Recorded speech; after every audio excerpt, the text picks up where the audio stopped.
telephone, as mentioned, all the way from Seagate, New York, here to discuss his latest album, the album that is taking the world by storm, enough so that people are running to their stores to buy it, Tzeakah. Ladies and gentlemen, the one and only Mordechai Ben David. Hello, Yossi, how are you? Baruch Hashem. You know, Mordechai, I was just thinking the other day, I went online, and I was trying to figure out when was the last time that we did an interview. Believe it or not, it was in 2009 where we did a 3-part video when you released Kulam Ahuvim. Now we're coming round circle to the first time of you on my show, and I'm just happy that it's all coming around. Baruch Hashem. Baruch Hashem. So, Tzeakah, Mordechai. Tzeakah. Talk to me about Tzeakah. What do you want to know? Tell me.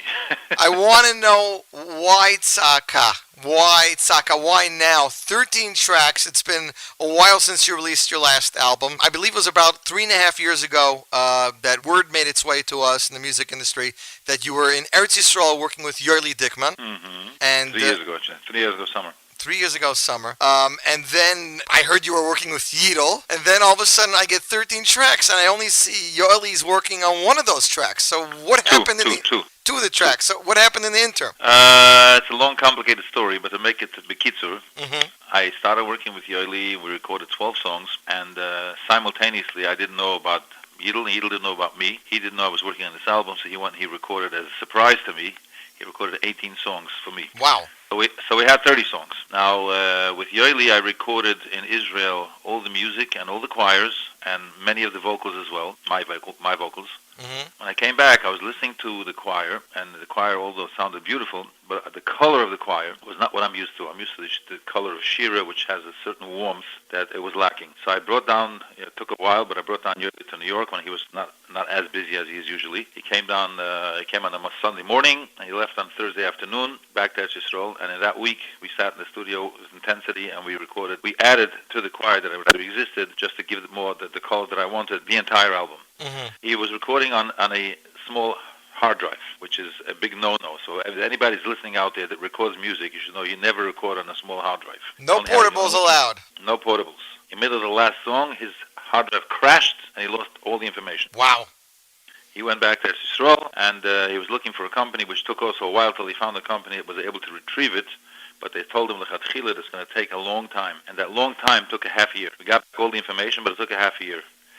And I don't have to tell you how frustrating it is when you're working on a project and suddenly you can't move on. In the interim, I started getting songs from Eli Klein and Yossi Zweig, which I fell in love with. I really liked what they were doing, and their turnaround was instantly like a mamish heref ayin. I asked them to send me a demo so I can record it in the studio, see what it sounds like.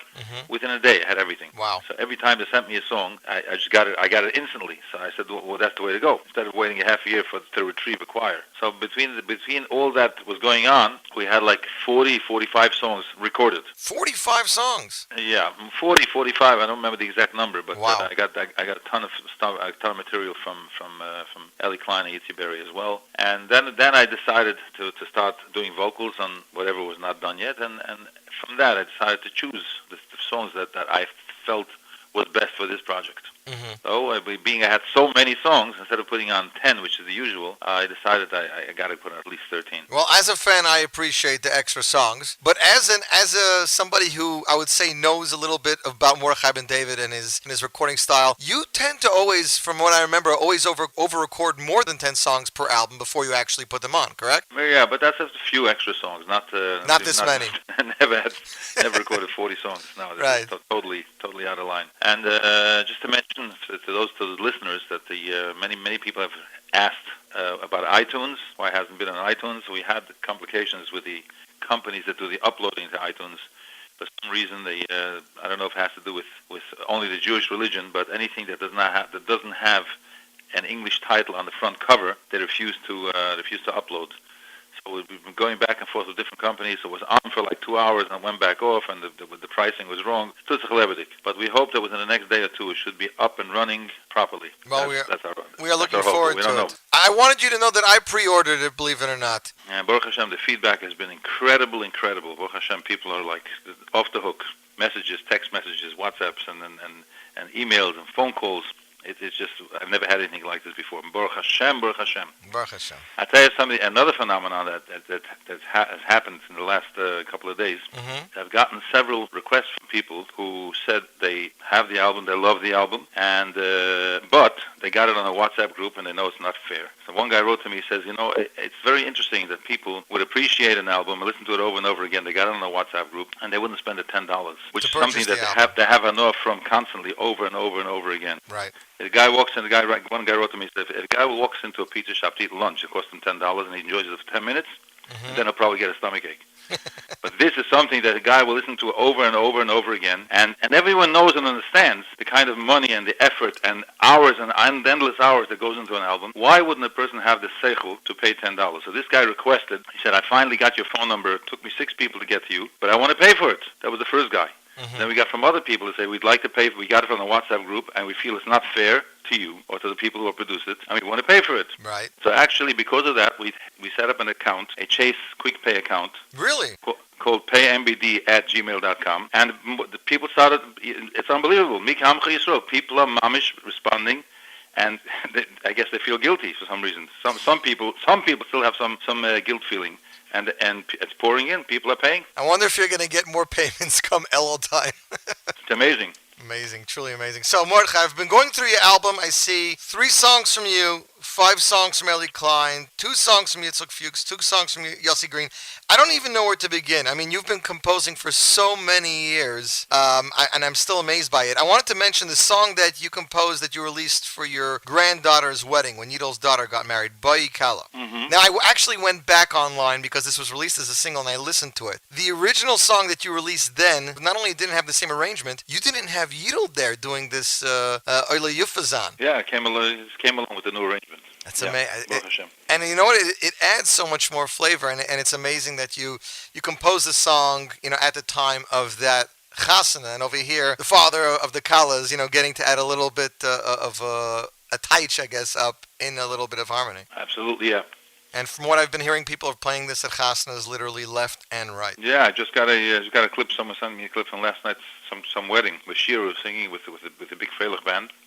And that's the song they were singing, yeah. It's been singing every night all over the place. Baruch Hashem. Speaking about clips, I mean, this album is out literally a week and 2 days. It came out last Sunday. And already I saw 3 or 4 videos. Yesterday, Yiddish Nachas put up a song, I think, singing Reife Chayle. There's like songs going up. Reifelach, yeah, yes, all the time. It's amazing. And it's funny because I was with Yossi maybe 4 or 5 years ago, I believe. We were doing a composer workshop in his house, and he introduced us to this song. And I kept waiting, when is it going to be an album? When is it going to be an album? I never thought it would take this long, but the arrangement and the emotion that your singing evokes, the vocals, it truly touches the heart. Actually, this arrangement, I don't know how much you're involved in the what was going on and behind the scenes.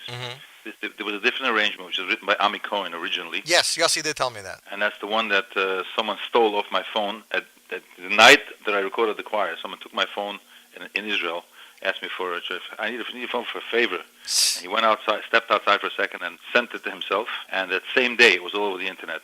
So Mamish the chutzpah of that thing was beyond. And therefore, we decided to redo the arrangement. So there's a part of Ami's arrangement still left there. Eli Klein and Yidel and Lashinsky, they doctored it up, Kamosha Kusif. But actually, the concept of the new arrangement was Shir Menlowitz. Really? The concept of the opening with the acoustic guitars and have it more of a soft arrangement. That was Shia's idea. Yeah, always comes up with brilliant stuff. It's an amazing song, and it has such a great story behind it. The reason why you composed the song, who's Yossi composed the song for, and that Uriah Stein. This is like one of those Anovim stories. You and Yossi just have this something about you. I can't not say. That just you guys work and you come up with these amazing songs. Now you were saying you needed the Shira choir for the album. Can you tell me maybe why this song you left it with Menachem and not with Shir? Well, the reason this when we were working on the original arrangement, right? I was in Israel, and I was working with Moshe Roth with the Menachem on. I did a series of concerts with them, right? And it was like a last minute ditch. I said, you know what? I love the way he does choirs. Let me do one song with him because he's got a special touch. He's got his own flavor. And actually, the choirs were recorded on the original arrangement, and then we adapted it and we used it for the new arrangement. Wow. There's a little bit of behind the scenes you didn't know about. With me via telephone, Mordechai Ben David from Seagate, discussing his latest album, Tzeakah, in stores now, available at mostlymusic.com. Going on iTunes, as Mordechai says, any day now. And again, if you download it illegally, what is it? Paymbd@gmail.com for quick pay? Mm-hmm. Paymbd@gmail.com. And Mordechai, let me ask you, if somebody has ever stolen an album for you, can he get back into the good graces? Can he do the right thing by paying now, or is it only for the new album? They can do for anything, actually. But people have always asked me, said, I feel guilty, like before Rosh Hashanah comes to Elul, people feel guilty. Right. They're scared to go to Yom Adin. It's funny, I remember this. I downloaded your album, how can I repay you? Mm. So before we had this setup, which is just recent, I used to say, go to iTunes and download it, so right. I'll get paid. I wanted to tell you, it's funny because I remember discussing with Gideon Levine years ago that, if you bought his album and you wanted to make a copy for your car or for, the house or for the office, whether it was allowed or not allowed. Where do you stand on that, Mot? So recently, it's interesting you mentioning it, because recently I saw a write-up from, I don't remember who it was, but someone had asked Rabbi Yaakov Kamenetsky personally. If he said, I bought an album, can I make a copy for myself? So Yaakov said no. And I think he said that Belsky said it's not a problem. So in today's day and age, where we have this sharing of purple, a person buys from iTunes, Marshall, so all his Apple equipment will automatically get synced up, right? Yeah. So I guess in today's day and age, it's very hard to say that if a person bought an album, you can't download, you can't make a copy for yourself. But that's the Matthias of today. People listen to it in the car, people listen at home, in the office. Mordechai, I wanted to talk to you about Yitzchak Fuchs. You got introduced to him before your most recent album. Of course, he did the big hit Menucha V'Simcha on your last album. Two very different compositions from him on this album. First off, we have this song dedicated to your father. By the way, I believe the last time I saw you in person was at that Shiva, and I want to tell you that I was inspired by some of the amazing stories that I heard just in the little bit of time that I was there. And and I got to tell you, I'm sure this must have been like one of the hardest things for you to do. Like, how do you put, some of your father's life in just one song that's, 3 or 4 minutes? It's 7 minutes, but it's still condensed. It's a condensed Wikipedia of my father's life, basically. When 36 years ago, my mother Leshon passed away, I did a memory song, which was also devoted to her. Correct, right. So actually, this song was brought to me by Yidel. Oh, this was one of the little gifts. One of the 18 songs that Yidel recorded. And he had in mind, that's exactly what he wanted. He wanted a song for my father, Lava Shalom. So Yitzchak, he had this melody from Yitzchak, Mona Rosenblum, who did the arrangement. And when he came back, we needed lyrics. So who was the number one man in lyrics? It's only one. In Yiddish, Lipa. yeah. Lipa. Definitely. So Lipa came down to the house, and in no time, he's so bright. I told him exactly what I'd like to write in it, of course. He didn't know my father that well. He knew him, but he didn't know him personally. And this is more of a personal thing about his personal life. So he knocked it out, mamish, 1, 2, 3, so quick. It's amazing. He's really, really brilliant. He's very talented in many, many things. And now he's into painting and sculptures and Mordechai, I think people tend to forget that he started off as, one of the number one Bat Chonim, and this is his wheelhouse. This is where he thrives. Being able to rhyme, and write amazing Yiddish one after another. Oh, on the spot. On the spot, man. He was at Yiddel's daughter's wedding. He did the mitzvah dance. He was fascinating. That could be an album right there. Some of the Bat Chonim, even the good ones, they'll have a little settle and they have little notes and stuff. He just off the cuff, boom, one after the other. So I wanted to tell you that I was listening to your album Sunday when we went on a family outing, and we got to this song, and my wife turns to me in the middle and she's like, it's amazing how he phrased certain things, softer, and the way you did the phrasing, that it just evoked so much emotion from the song, without having to, go to the high notes or the low notes, just the way, the softness of your voice, that it just brought out the whole message. And I just wanted to thank you for that, because we enjoyed listening to it. Baruch Hashem. Now, the other Yitzchak Fuchs song, totally different, very much in the flavor that we have come to known him, but with so much more, because what Yoeli Dickman did with this song, I think, is spectacular. It's almost soundtracky, I guess people would say, or maybe even like a Broadway style of an arrangement. That the lyrics of the song are very, very deep. The Navi is saying that Hashem's going to send you hunger, but you're not going to hunger for actual food, but you're gonna hunger for Torah and for the words of Hashem. Did he go through several different arrangements, or this was the first thing he came up with? No, this is the first thing he came up with. It's interesting. This song actually, I spent one evening with Yitzchak Fuchs in Los Angeles by Shlomi Yehuda Rechnitz. He had a little kumzitz in his house, and he started playing this song, and I said, "Wow, what is this song?" He said, "It's an old song. I recorded this 30 years ago. You want to take it?" I said, "I'm taking it. You better believe it." Amazing. Mordechai Ben David with us via telephone, talking about his latest album, Tzeakah, in stores now, soon to be on iTunes, Amazon Music. Mordechai, I must applaud you. I know that, singers, I guess, of your stature, or have been around for that much time, don't like technology, but the fact that you opened up social media in the last 2-3 months, and you upload these messages, whether they're, inspiring, whether they're retire, whether they're just to give people updates on your album. This is something I feel, was missing, when Avram Fried started it too also. I know you guys don't manage it, but you have a team managing it for you, but I think you'll see that people like to reciprocate and give you their opinion, or thank you, and this is the best medium to do that. Yeah, well, the reason I started it was because there were so many phony MBD claims out there, accounts, people claiming to be me, and posting all kinds of stuff which had no shaykhs to what I am or to what I would like to be. So I basically had no choice. I had to put out a social media place where I can say what I can say. I mean, that's in today's world. That's how Trump became president. Definitely, but I'm happy that the medium is there, and I'm happy that people can now comment to you in real time. I know you got to go soon, so we're gonna finish up this interview. Yossi Green, another song, but for me, some of the more intricate or more interesting songs, I would say, lyrically and arrangement-wise, probably would be track 11, which would be Baruch Sholem Bosovsky and Yidol's Ashrei Ha'ish. Okay. The lyrics are not, not. I mean, I don't. There probably is a couple of Ashrei issues. I don't know if you realize that this album has a song which is the first pasuk of Tilim, and has a song which is the last pasuk of Tilim. I did. This is the first pasuk. Which one's the last pasuk? By the way, Motcha, one of my listeners was very.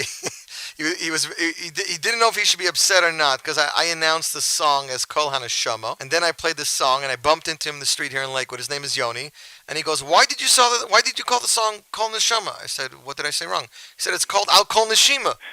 I said, I'm looking at the book here. I have in front of me. It's called Kol Neshama. He's like, I'm telling you, it should be called Al Kol Neshima. So, Motcha, this isn't a mistake, is it? No, because the chorus is the, of course, it's called the message is Al Kol Neshima. Neshima, that's what the Chazal teach us on this pasuk. David HaMelech, after 70 years of his life, the last thing that he said was, Al Kol Neshama, Kol Neshima v'Neshima Talaka. Every breath we take, we should thank the Rebbeinu Shalom. We take things for granted. The person wakes up in the morning, he opens up his eyes, his hands, his feet, everything is working. Baruch Hashem, Givaldig. That's what we say Maidani as soon as we wake up. But we don't realize that every breath we take is something to be thankful for. You go into a hospital and see people on trachs and oxygen and whatnot. And every breath is a struggle. So Kol Neshima v'Neshima Talaka. A person should walk around day and night thanking the Rebbeinu Shalom for every breath. Amazing. Just you worked it backwards though. You started off with the last the last part of Tehillim, and then you almost ended it with the beginning. A little bit of because the last pasuk is the most important message. It's and every breath. So before you start an album, you should know that every breath is thankful to the Rebbeinu Shalom. You know it's funny you should say that, Matcha, because I was listening to track 13 the other day, and it's really becoming one of my fast favorites.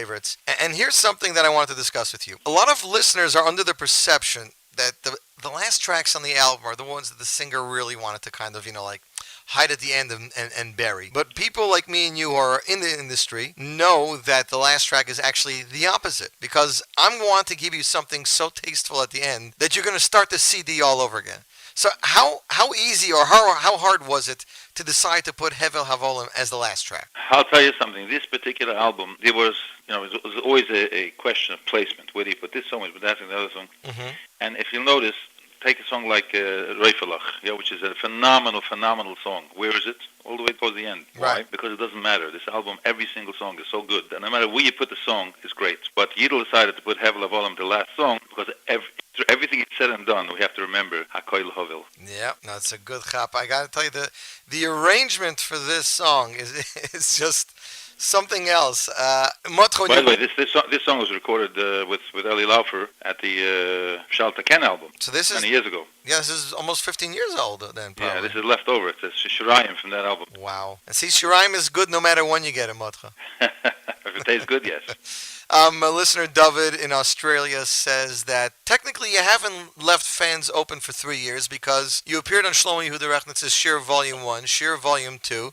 Recently you were on Tzvi Silberstein's Kol HaKochavim. So he wants to know if this means that we're going to see more duets or team-ups in the future for Mordechai Ben David. We roll with the punches. Whatever Hashem has in store, that's the way we go. So I don't know. We don't plan ahead. Mm-hmm. Whatever Hashem will bring my way, I'll be mishtadel to do the right way. Well, that's a perfect answer. Listener of Rummy in Staten Island says he wants to know if one of the songs that didn't make the album, but you have them recorded that you're going to use in the future, was a song from Shlomo Yehuda Rechnitz. No. No. Interesting. Okay. Good to know, Martha. I'm just curious to ask you a question as follows. A lot of singers have said in recent years that it's hard to find good songs, and that's why albums are taking longer. You just told me you recorded 46 songs, so I guess you don't feel that that's the case. No, I hear what they're saying. Mm-hmm. It's true, but it's like everything else. It's Yata Dishmaya. To get the right songs, you heard the story I told you before. I was in a total different direction. Yes. And suddenly songs started coming in from Eli Klein and Yossi Berry, and I said, wow, this is phenomenal stuff. So to end with, you Baruch Hashem got all that material back from your Eli Dickman, correct? Yeah. So now we have, 3 more albums worth of Mordechai Ben David music? We'll see what happens. And you won't have to work so hard because... You never know. I may get better songs coming my way. Who knows? Now, Mordechai, I've always wondered, you released an album, kind of like an MP3 collection called I think it was called Platinum Collection. You remember this? It was a few years ago. That they were calling this the MBD quote-unquote vault. Now, like we said before, you've always recorded a couple of extra songs when doing an album. Is the fans or the Jewish music world at large ever going to hear some of those songs that didn't make it on those albums, or are those forever going to be in the Mordechai Ben David vault? I don't know. It's very hard to call these shots. It's like just like Hevel Avolam was in the vault and it popped out. Interesting. There are other songs that may pop out as well. Mm-hmm. That's good to know. Mordechai, what would you say was the last song you recorded on this album? The last song I actually recorded on this album? Mm-hmm. The last song, vocally, I guess... Vocally or to come to you, to be completed, to be, okay, this is going to be, this song just came in, it's amazing, this will be the last song making up the 13. Kivsa Achas. Really? Yeah. Let's talk about Kivsa a second. I was already locked on my, I said, okay, enough, I have so many songs, enough. And then suddenly he sent me Kivsa. I said, whoa, this is something completely from left field and totally different, and it has something special in it. And we recorded it, yeah. It's funny, because people always talk about songs that are coming out, whether, the lyrics have been used again and again, or they're new lyrics. So, Psach Lo Nushar, that's been used before. The song about your father, obviously, never used before. Boi B'Kali used before. Hine Yom and Bum even used before. But Kevsa Achas, never. Hineni Rifalach, brand new. So it's I guess you don't have that same feeling of using words that were used before, as long as the melody, I guess, is giving it new meaning. Yes, absolutely. Yidel is very, very against doing songs that have been recorded before. Mm-hmm. And it's interesting, people send me songs all the time, people who think they know how to, they're composers or whatever. So yes. I haven't come across, other than from Eli Klein, I really haven't come across songs that I can say, yeah, this is really good. But people send all the time. I get emails from right and from left. One of the main things that people don't understand is that if you're going to do a song that has been out there and it was a great song, so what are you competing against? You think you have a better one? Unless you have something that's really so much wow better, right. Why? No, you're I have people send me songs on Rachim B'Chazdecho. Hello? Or Hamalach HaGoyel. Right. Hamalach HaGoyel. Or many songs that were very famous and great songs. So what are you bringing to the table? Stam Biggie Bumbles. So there's probably two answers to that. You have some composers that they look for words once they have a melody. So with that case, I agree with you. But to a composer who probably composed a song while they were at that point, let's say in davening or tehillim, then, the melody came together with the words. It's a lot harder for them to separate it and try to put other words to it. Maybe you should have more kavanah by davening.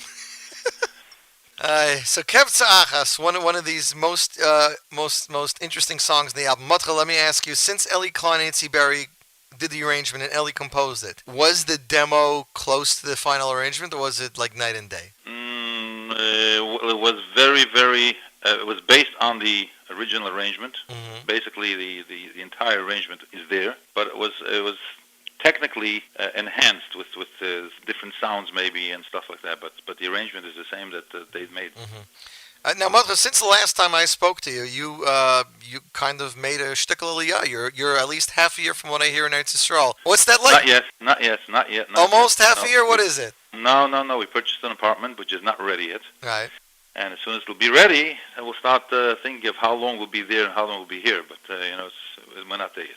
Okay, but you're getting there. Baruch Hashem, you're getting closer. Ezras Hashem. Closer to the dream. One of the things that I discuss with listeners, I see listener Michal in Baltimore just asked me when Mordechai Ben David is going to have a concert in New York. And I like to tell this to listeners, I'm sure you're going to agree with me. Just because MBD isn't doing a concert in the tri-state area or in Toronto or Montreal doesn't mean that you're not doing concerts. You're still going around the world performing throughout the year at Simchas or Yom Tiv or Pesach programs, correct? Yes, Baruch Hashem. It's been a very busy year, and I'm very thankful and grateful to Hashem for all the Hatzlacha that's been beyond my imagination. Dovi in Germany just sent me a message. He says Mordechai hasn't been here for a few years. When's he coming back? Whenever he invites me. That's amazing. Mordechai Ben David with us via telephone, talking about the latest album, Tzeakah, in stores now. Mordechai, I want to wish you Hatzlacha Rabbah with the new album. I don't think you'll need it from me, but I'll wish it to you anyways. Every bracha is choshev.